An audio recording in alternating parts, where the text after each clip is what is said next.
So how do you deal with? How did you deal with the Spotify?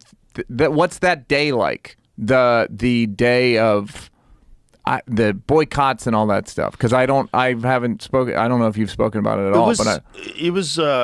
They had never experienced anything like that before, so it was interesting to see how they would handle it. They handled it really well, and you know, again, like when I made that video, where the big one was like Neal Young and Joni Mitchell, and when I made that video, like one of the things I really wanted to get out there was a lot of the things they were saying were misinformation. Like that's a shit word. It's a shit term.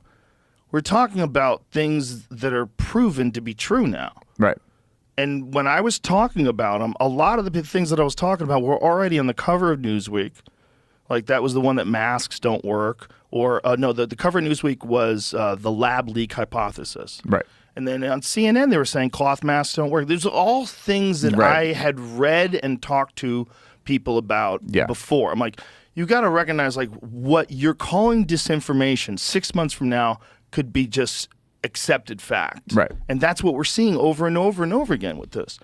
So there was this, it was very strange to experience that because I could tell that this was not. But you also knew you couldn't get in the weeds. You couldn't even, it's not like. You can't get in the weeds. Yeah. You can't get in the weeds. You can't go over reading the things that people are saying or watching things people are saying. Or even counter that. You can't argue. Like, what did I say? I said cloth mask and I said, like, you can't. You got to let other people do that.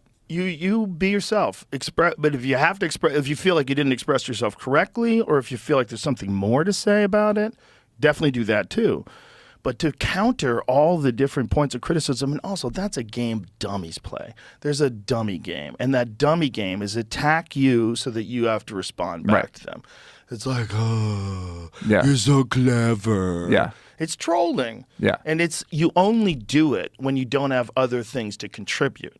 When people aren't really interested in your personality or your perspectives or the way you word things or talk about things, then you got to just go start talking shit about people and starting shit with people and hope they respond. And there's like a whole ecosystem of people talking shit to each other and responding and then becoming friends. It's like,